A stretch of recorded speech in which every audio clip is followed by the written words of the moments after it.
Well, good evening, everybody. This is a short video to introduce you to the chapbook assignment we did not get a chance to talk about in class. So what I have up is a screenshot of the handout that I gave you in class this past week. You can pull that out and maybe make some notes on it as we go. That would be great. The chapbook is a large project that we are going to do in class this semester. And the idea with a chapbook, and first of all, where the name comes from, as you can see at the top of this document, a chapbook is essentially a journal entry.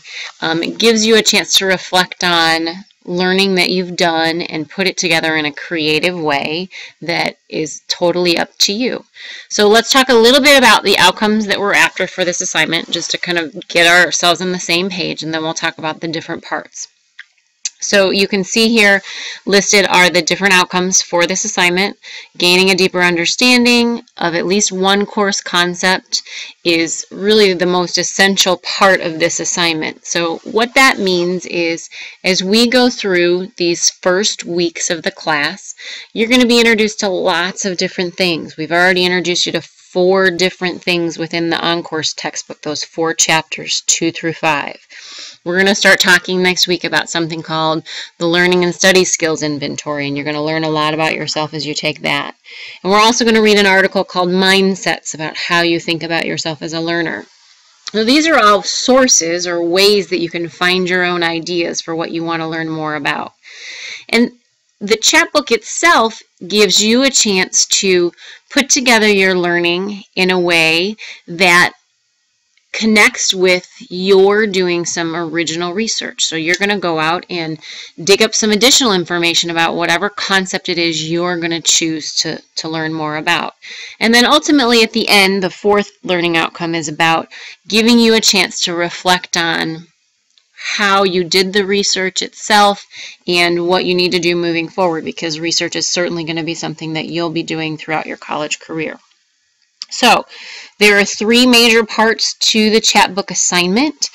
The first is the chapbook proposal, and that's going to be a discussion post that will be due September 22nd. And I have adjusted these dates, these due dates, from the original syllabus I gave you, so I'll give you all a revised syllabus this week. So by September 22nd, you're going to have to figure out what your concept is. We don't want to let too much of the semester go by because you need time to do your research. By October 27th, you're actually going to have put together your exhibit, and I'll talk more about what that is.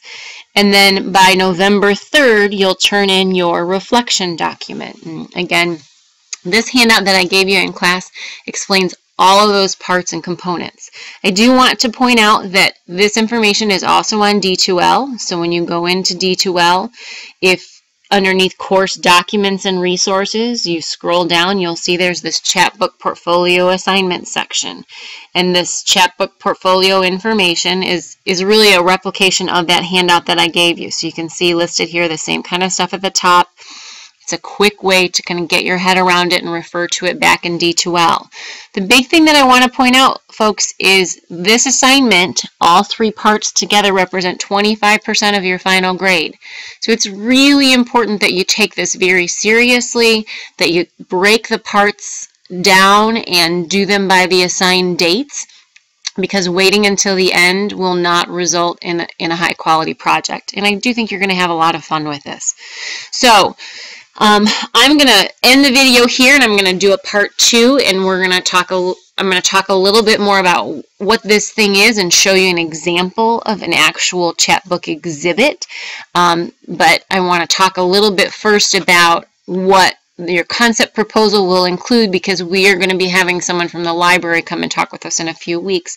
So you need to really wrap your head around what this project is so that you can be prepared for that discussion. So that's all for now. And I'm going to end this video. Maybe.